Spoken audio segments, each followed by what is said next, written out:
Oui, je ne suis pas chez moi actuellement. Je suis chez Sébastien, le Médiavore. Saboléry. Pour ceux qui connaissent Stargate Initiative, je te remercie beaucoup de me prêter ton décor parce que j'ai regardé le match chez lui.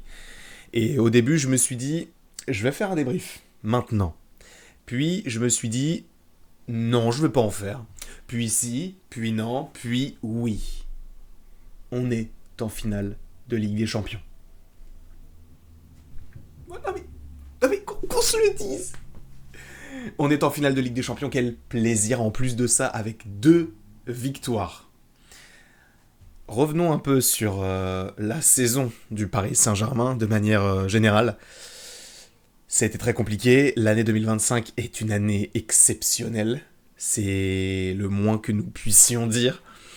On n'était même pas sûr d'être dans les 24 premiers, je crois. Finalement, on est passé. On est tombé contre Brest, qui a fait une campagne européenne exceptionnelle aussi. Ensuite, on est tombé malheureusement contre Liverpool. Ça a été extrêmement compliqué. Puis Aston Villa, pareil, on a souffert, mais on a fini par gagner. Et là, on a souffert et on a gagné les 2 matchs. Un à l'extérieur, but de Dembélé, un à domicile. Bon, il y a eu but de Saka, on a gagné 2-1. Et surtout, la frappe de Fabian Ruiz. J'en rêve encore. Et le but, évidemment, d'Achraf Hakimi. Ça a été tout bonnement une soirée exceptionnelle. Alors, je suis confus parce que durant ce débrief, je vais sûrement avoir un problème de voix. Parce que j'ai crié. Parce que j'ai pas mal bourlingué. Non, c'est pas le mot. C'est pas ce terme-là que j'aurais dû utiliser. Mais en tout cas, on va faire un petit débrief. Alors, tout n'était pas parfait. Ça, c'est le moins qu'on puisse dire. Il y a eu un penalty raté de la part de Vitinha. En plus de ça, j'étais tellement sûr. Je me suis dit, Vitinha, il les tire tellement bien. C'est sûr qu'il y a but. Et forcément, il l'a raté. Mais bon, c'est pas très grave. Donc on va revenir sur chacun des joueurs. Alors, pour moi, j'aurais pas forcément donné l'homme du match à Hakimi. Pour moi, Hakimi a fait un excellent match. Mais pour moi, l'homme du match, c'est Donnarumma. Je suis désolé, mais Donnarumma, il a fait un match exceptionnel. Sincèrement, Donnarumma, il a fait un match, on va dire, dans la continuité de ce qu'il avait déjà fait contre Aston Villa, de ce qu'il avait déjà fait contre Liverpool, de ce qu'il avait déjà fait au match aller. Il a été incroyable. Et sincèrement, quand tu peux te reposer sur un gardien comme celui-ci, c'est bon. Il a eu un temps d'adaptation qui a été assez conséquent. On en a eu des fautes de sa part, mais finalement, avec tout ce qu'on a pu vivre, enfin, on est libéré de cette malédiction. C'est une dinguerie. Donc, pour moi, l'homme du match, c'est Donnarumma. Je ne retire pas tout ce que j'ai dit sur le joueur. Pareil pour Fabian Ruiz, ils ont fait 2 très bons matchs. Hein. Ça, pour le coup, il n'y a aucun souci. Mais c'est vrai que moi, j'ai souvent critiqué Donnarumma, j'ai souvent critiqué Fabian Ruiz. Force est de constater que ça a marché. Qu'il fallait leur faire confiance. Je leur faisais confiance, mais bon, Ruiz, je vous avoue, je lui faisais pas du tout confiance. Hein. Mais Donnarumma, au fur et à mesure, je m'étais dit, ok, là, bonne saison. Ah, là, il redescend. Bon, bonne saison. Ah, là, il redescend. Et là, c'est une ascension qu'il est en train de nous proposer cette saison. Enfin, en tout cas, dans cette deuxième partie de saison. Fabian Ruiz, un match exceptionnel autant dans la récupération que dans la précision des passes. Il a été vraiment au four et au moulin. Il était dans le pressing constant. Vraiment, Fabian Ruiz, il a fait un match exceptionnel au milieu de terrain. C'est vrai que lorsque Zaïre Emery s'est blessé, je m'étais dit, ça veut dire quoi qu'on va passer avec Ruiz. C'est lui qui va jouer aujourd'hui titulaire. Et force est de constater que oui, Ruiz, il a mis Zaïre Emery sur le banc. Tout simplement. Après, on peut parler du milieu de terrain, évidemment. On a parlé de Ruiz assez succinctement. Par pitié, faisons une haie d'honneur à Joao Neves.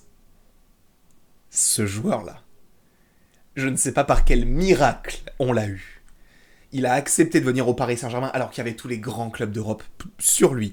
On l'a eu, il coûtait 120 millions, on l'a eu à 60. comment c'est possible? Qu'est-ce qu'il est fort. Il est jeune, il est talentueux, il a tout ce qu'il faut pour réussir dans le football moderne, et il le fait au PSG. Ce mercato, là, le mercato qu'on a, bon, sans compter Safonov, parce que bon, voilà, mais le mercato qu'on a actuellement, mon Dieu, mais il est incroyable. Parce que en vrai, on a eu Doué, Pacho et Neves. Doué, saison incroyable. Neves, il est exceptionnel. Et William Pacho. On va en parler de William Pacho. On va en parler de William Pacho. Mais Neves, dans la récupération, la vision du jeu, il est toujours là. Et surtout, ce qui est fou, c'est son jeu aérien. Il est tout petit. Il arrive à chaque fois à prendre le ballon de la tête. Parce qu'il a un timing, il a un sens du timing, il a une extension qui lui permet de le faire.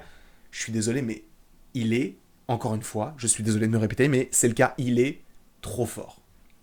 On a parlé du milieu de terrain, parlons de la défense, on a parlé du gardien. Il nous reste la défense et l'attaque. Parlons de la défense.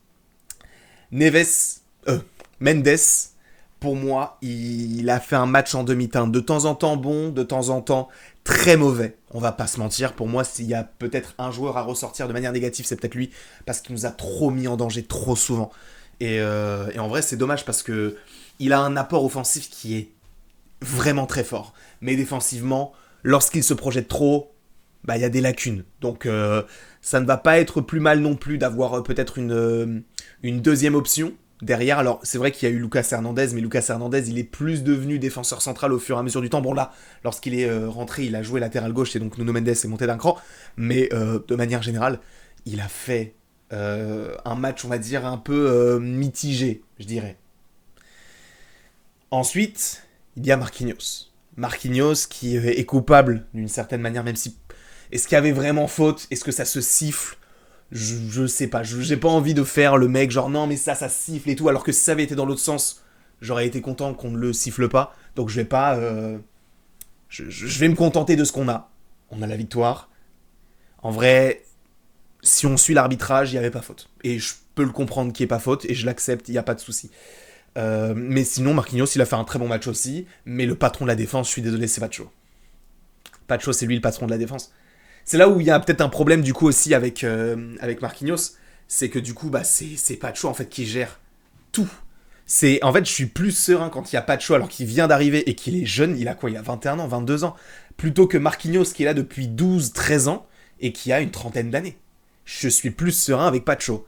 Donc, moi, je pense sincèrement que c'est la dernière saison de Marquinhos au Paris Saint-Germain. Donc bon, j'espère qu'il soulèvera la coupe. Parce que, vu tout ce qu'il nous a apporté, pour moi, Marquinhos, c'est une légende du club. Qu'on le veuille ou non, c'est le joueur le plus capé. Enfin, c'est une légende du club. Si il termine sa carrière au Paris Saint-Germain en soulevant la Ligue des Champions, lui qui est capitaine et qui est là depuis qu'il a 18 ou 19 ans, la boucle est bouclée. Ce serait exceptionnel. On est bien d'accord.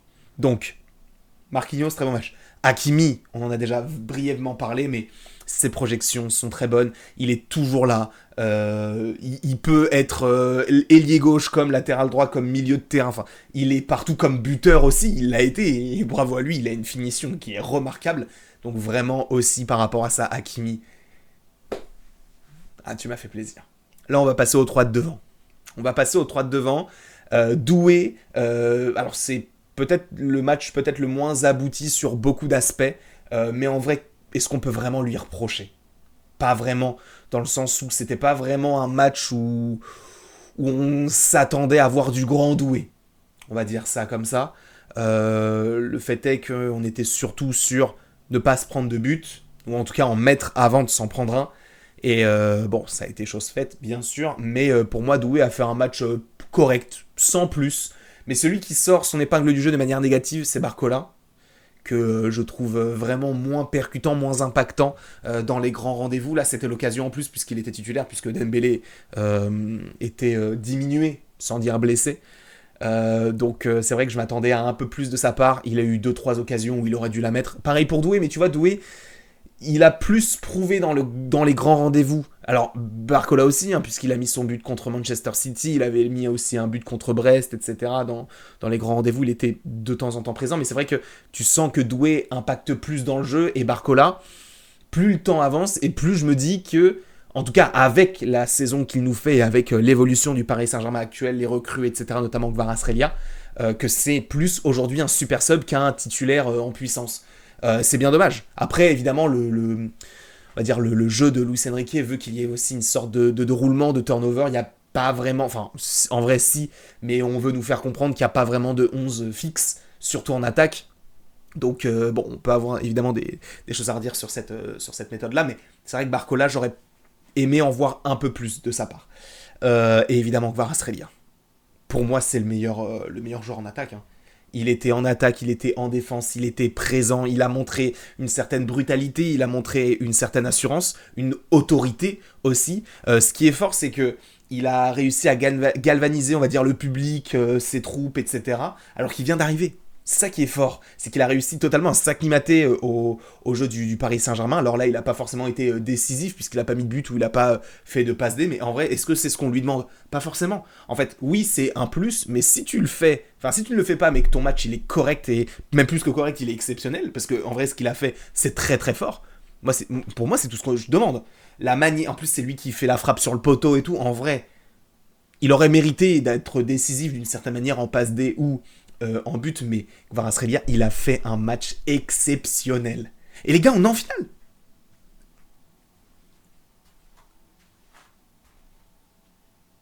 On est en finale.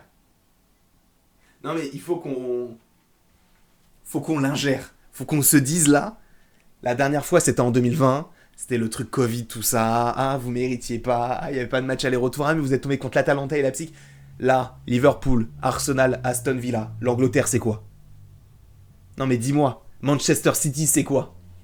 Non mais dis-moi. C'est quoi? Là, vous avez rien à dire. Pour les détracteurs du Paris Saint-Germain, qu'est-ce que vous pouvez dire de négatif sur le Paris Saint-Germain aujourd'hui? Rien. Même Dembélé, il est diminué, il rentre 5 minutes, il fait une passe D. On l'a pas trop vu dans le match, en tout cas avec balle au pied, parce qu'il a aussi fait un certain pressing qui a permis aussi eh bien, au Paris Saint-Germain d'être compact. Et pareil, en fait, c'est ça qui est fort, c'est que et c'est là où il y a une différence avec Dembélé, enfin avec Mbappé. C'est-à-dire que Mbappé, lui, il jouait pour lui. Lui, son but, c'était de marquer des buts, d'être décisif, de faire des passes, d'être le meilleur. Dembélé, c'est pas ça, son but. Et tu le sens dans son jeu. Il va le faire le pressing, il vient redéfendre, il essaye vraiment de jouer pour l'équipe. Et c'est ça, en fait, qui est fort, c'est que lui, il ne veut pas être le meilleur, il veut jouer dans la meilleure équipe. Et pour jouer dans la meilleure équipe, il faut qu'il hausse son niveau de jeu. Et c'est là où il y a une différence avec Mbappé. Et c'est là où, pour moi, il y a un certain karma. C'est-à-dire que quand tu penses qu'à toi, forcément, après, ça te retombe dessus. Quand tu penses collectif, il y a des bonnes choses qui aussi t'arrivent. Et là, je suis désolé, mais si Dembélé, avec le Paris Saint-Germain, il gagne la Ligue des Champions, qui arrêtera Dembélé pour le Ballon d'Or? Il restera quand même une grosse partie. Il y a la Coupe du Monde des clubs, il y a aussi le reste de la saison. Mais les gars, c'est l'un des joueurs les plus décisifs au monde, actuellement. On parle de Dembélé, c'est ça qui est fou. Quand tu prends du recul, on parle de Dembélé. C'est l'un des joueurs les plus décisifs du monde. Et s'il gagne la Ligue des Champions, pour moi, Dembélé, Ballon d'Or, c'est sûr. Après, en vrai, on n'est jamais sûr de rien. Ça peut être un tel. Mais en vrai, la saison de Dembélé, la saison de ses concurrents, comme Mbappé. Alors, tu pourrais mentionner Kane, c'est vrai. Tu pourrais mentionner Gyökeres. Alors, Gyökeres, bon, il joue au Portugal. Donc, bon, c'est pas forcément le même niveau de jeu non plus. Alors, j'ai rien contre les clubs portugais, mais bon, voilà, hein, ça se serait si le Sporting, là récemment, était vraiment haut en Ligue des Champions et tout. Donc, Dembélé, pour moi, c'est Ballon d'Or. S'il gagne la Ligue des Champions, c'est Ballon d'Or. Et en vrai, qui pourrait l'avoir à part lui actuellement? Je vois pas. Peut-être, s'il la gagne, peut-être du Lautaro Martinez et encore. Parce que lui aussi, il a une certaine influence dans le jeu, donc peut-être. Mais à voir. En tout cas, ce match était exceptionnel. Je remercie encore Seb d'ailleurs pour le décor, parce que du coup, j'ai pas déménagé. Hein. Les prochaines vidéos qui arriveront demain, c'est chez moi, donc il n'y a pas de souci. J'espère en tout cas que cette vidéo vous aura plu. N'hésitez pas à l'aimer, à la partager, à la commenter, à vous abonner. Il n'y a pas encore de miniature. C'est normal, parce que je suis pas chez moi. Donc c'est juste la vidéo comme ça. Et merci beaucoup à vous, en tout cas, d'avoir regardé la vidéo. Et après tout ceci, il ne me reste plus qu'à vous dire à la prochaine, pour la prochaine. Ça a marché ou pas? Ça s'est pas coupé. Ça se coupe pas? Bah, comment je fais pour couper?